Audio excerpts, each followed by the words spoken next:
lemida kuil Madio tigad Milmayay helon halkan waxaan rabaa inaan ku duubno haddii ilaahay idmo tix yar oo maanso ah waxay ka hadlaysaa waa maanso yar oo haddii ilaahay ku roon yahay arrimaha dhalinyarada ka hadlaysa waa wiil dhalinyara iyo gabar bay ka hadlaysaa wada sheekaystay reemi ahaan jiray dabadeedna ay maaragtay waadamba kulmi doonaan gabadhii waa maratay barbaar reer miyiga baa caashiq waa la bukooday oo yar bay isbarteen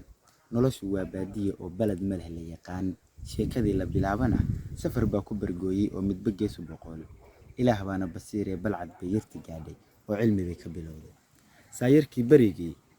oo boorkii hawdku ku yaalo ari baacinaya maalin goor barqankii ilaahay isku beelay markaas la isbariitay ilaa waa nin bastiisa hadalku ku bilaabay inantaan u buseelay indhaweyd babogayga iyo beerka iyo wadnahayga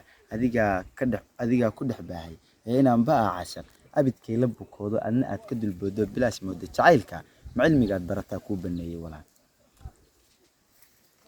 gabadhiiba waxay ku jawaabtay war barigaad ogeyd maaho jahli uu iibaleeyay boqnaha aan ka xirnaa cilmi baan bartay oo jacayl waan ka bogsooday bat laakiin inay yahay boorkii baa kugu yaal baraada hayabsaamina ii banay wadada biliis aan ka gudbay oo waan ku baqayaa ciyaaliyada ku baacsan ka boqol degmadan sheekada dhig barteeda baladkaagi ku laabo beeshiina igu salaan oo bye bye inay yahay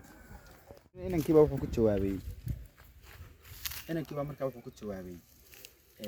saynagii barigii bulada iyo ciyaarta halbardaala agtiisiyo baligii ka sokeeyay basraay aan ku lahayn ma dhowr halood barataa kugu beeray warka naaduun isbedelaayay armaad soo baxsataayo holiyo jacaylku beerka kaaga dhagaa anna kaaga baxay